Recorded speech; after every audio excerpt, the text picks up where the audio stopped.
Love, शादी और धोखा, महालक्ष्मी की मौत की असल वजह क्या है, ये मैं आपको इस वीडियो में बताऊंगी। बेंगलुरु में महालक्ष्मी की हत्या एक प्रेम कहानी के एक तरफा अंत का नतीजा है। शादी का प्रस्ताव, तीखी बहस, कई अफेयर और अंधा गुस्सा, यही सब कुछ था इस खौफनाक वारदात की वजह। श्रद्धा वॉलकर और महालक्ष्मी की हत्या के तरीके में हैरान करने वाली समानता देखने को मिली है। पुलिस को शक है कि मुख्य आरोपी मुक्ति रंजन रॉय ने श्रद्धा हत्याकांड से प्रेरणा ली होगी। पुलिस का मानना यह है कि उसने सोशल मीडिया पर दिल्ली वाली वारदात से जुड़े वीडियो देखे होंगे। न्यूज़ 18 को मिली जानकारी के मुताबिक हत्या के बाद महालक्ष्मी के शव को 18 दिनों तक फ्रिज में रखा गया था।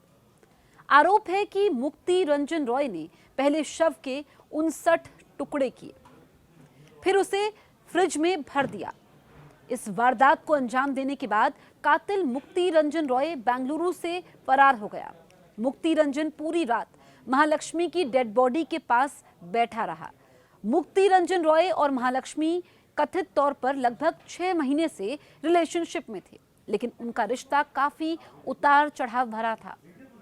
लोकल पुलिस सूत्रों ने बताया कि उनके बीच अक्सर बहस और मारपीट होती रहती थी और कई बार तो उनके बीच का झगड़ा काफी ज्यादा बढ़ जाता था। उनके घर के बाहर गली तक आवाजें पहुंचती थी। एक अधिकारी ने बताया कि मलेश्वरम पुलिस स्टेशन में उनके झगड़ों के संबंध में शिकायतें दर्ज करवाई गई थी और इस मामले को सुलझाने की कोशिश भी की गई थी। 3 सितंबर की उसी रात मुक्ति रंजन रॉय कथित तौर पर महालक्ष्मी के घर आया था। एक बार फिर उन दोनों के बीच बहस हुई क्योंकि महालक्ष्मी उसी पर शादी के लिए दबाव बना रही थी और ऐसे में झगड़ा काफी बढ़ जाता है। महालक्ष्मी पहले ही हेमंत से शादी कर चुकी थी। उस शादी से उनकी एक छोटी बेटी भी थी। सितंबर 2023 में दोनों अलग हो गए थे। दरअसल हेमंत को शक था कि महालक्ष्मी का अशरफ नाम के एक आदमी के साथ अफेयर है। हेमंत ने पुलिस को दिए अपने बयान में अशरफ को ही उनके अलग होने की वजह बताया था। मुक्ति रंजन रॉय को महालक्ष्मी की पहली शादी के बारे में मालूम था। उसे भी शक था कि महालक्ष्मी के दूसरे लोगों के साथ भी संबंध है। इसी वजह से मुक्ति रंजन रॉय ने महालक्ष्मी से शादी करने से इनकार कर दिया था। इस केस के बारे में न्यूज़ 18 से बात करते हुए एक पुलिस अधिकारी ने यह बताया कि इस मुद्दे पर दोनों में अक्सर बहस होती रहती थी। मुक्ति रंजन रॉय ने एक बार फिर महालक्ष्मी के फोन पर दूसरे मर्दों की तस्वीरें देख ली थी और वो इस बात से खफा था।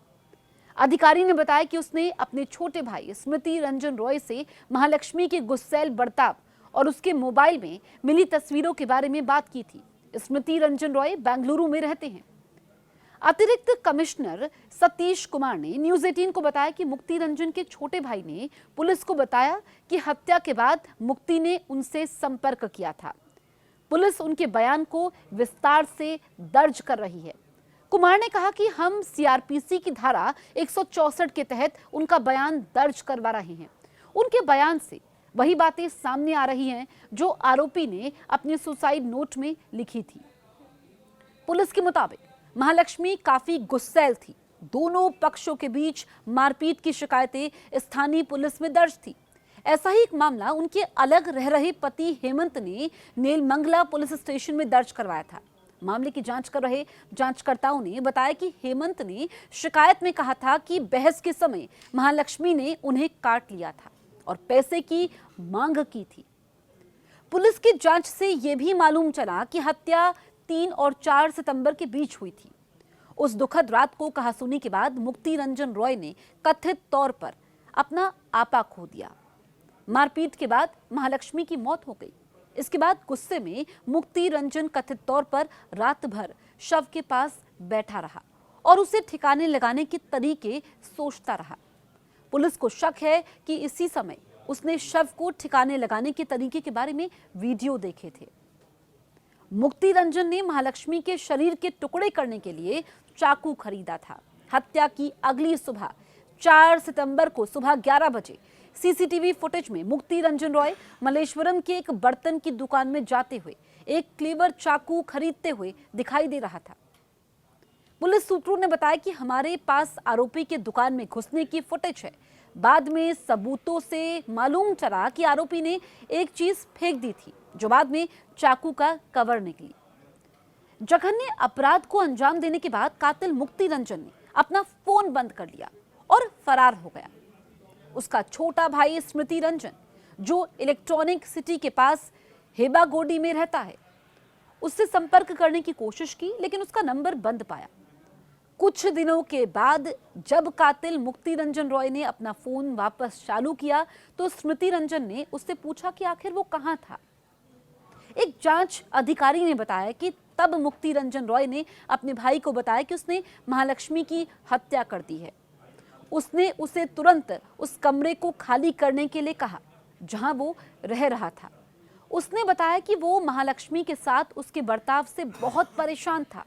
उसने अपने भाई से उसकी लगातार होने वाली लड़ाई और उसके हिंसक व्यवहार के बारे में भी शिकायत की। उसने बताया कि इसी वजह से उसने महालक्ष्मी की हत्या कर दी। कातिल मुक्ति रंजन ने अपने भाई को इलाके से भाग जाने को कहा। उसने उसे आगाह किया कि पुलिस उसके पीछे भी आएगी। छोटे भाई स्मृति रंजन ने पुलिस को बताया कि मुक्ति रंजन ने हत्या की बात कबूलने के बाद उससे पैसे भी उधार लिए थे। उसने बताया था कि वो पुलिस से बचने के लिए ओडिशा में अपने गृहनगर जा रहा है। पुलिस ने मुक्ति रंजन के मोबाइल को पश्चिम बंगाल में ट्रेस किया, हालांकि ये बंद था। तकनीकी विश्लेषण के बाद ये पाया गया कि मुक्ति रंजन का नंबर ओडिशा में सक्रिय था। इसके बाद बेंगलुरु पुलिस ने उसे ट्रैक करने और उसे पकड़ने के लिए 3 टीमें भेजी। पुलिस उपायुक्त शेखर एसटी ने कहा, तकनीकी डेटा, वैज्ञानिक विश्लेषण और सीसीटीवी फुटेज से हमें इस मामले में मुख्य संदिग्ध को ट्रैक करने में मदद मिली। बेंगलुरु में रहने वाले मुक्ति रंजन के भाई से पूछताछ के आधार पर हमने पाया कि मुक्ति रंजन ने उसके सामने हत्या करना कबूल किया था। इसके अलावा मुक्ति रंजन ने अपने सुसाइड नोट में महालक्ष्मी की हत्या करने की बात कबूल की थी जो उसके शरीर के पास मिला था। हम अपनी टीमों ओडिशा में अगर हम बात करें तो वहां पर टीमों को अलर्ट मोड में रखा गया है और लगातार अधिकारियों से संपर्क हो रहा है। जानकारी प्राप्त करने के बाद अपनी जांच आगे भी जारी रखी जाएगी। 25 सितंबर को मुक्ति रंजन रॉय ने खुदकुशी कर ली। वो अपने गृहनगर के पास ओडिशा के भद्रक में एक पेड़ से लटका मिला। पता चला कि उसने बालासोर से एक दोस्त से दोपहिया वाहन के लिए मदद मांगी थी। साथ ही वादा किया था कि वो उस दिन बाद में वाहन वापस कर देगा। अपने हाथ से लिखे सुसाइड नोट्स में मुक्ति रंजन ने महालक्ष्मी की हत्या करने की बात कबूल की। ओडिशा में पुलिस सूत्रों के अनुसार कातिल मुक्ति रंजन रॉय ने ओडिशा में लिखे नोट में लिखा, मैंने किया, मैंने उसे मारा, मैं उससे तंग आ चुका था। उसके लगातार झगड़े और पैसे की मांग बहुत ज्यादा बढ़ गई थी, परेशान हो गया था। पुलिस को शक है कि मुक्ति रंजन रॉय भागने की कोशिश में दोपहिया वाहन से ओडिशा गया होगा। पुलिस ये पता लगाने की कोशिश कर रही है कि उसे ये वाहन किसने दिया और उसने कौन सा रास्ता अपनाया। ओडिशा और कर्नाटक दोनों राज्यों की पुलिस टीमें इस जघन्य महालक्ष्मी हत्याकांड को सुलझाने के लिए एक दूसरे के साथ समन्वय कर रही है। इस केस ने श्रद्धा वॉलकर मामले की तरह देश को हिलाकर रख दिया है। आपको हमारे वीडियोस कैसे लगते हैं कमेंट करके ज़रूर बताएं। कुछ आपके पास सजेशंस हैं तो वो भी आप कमेंट कर सकते हैं। किस तरह के वीडियोस आप देखना चाहते हैं वो आप हमें बता सकते हैं। और अगर अभी तक आपने हमारे YouTube चैनल को सब्सक्राइब नहीं किया है तुरंत सब्सक्राइब करें।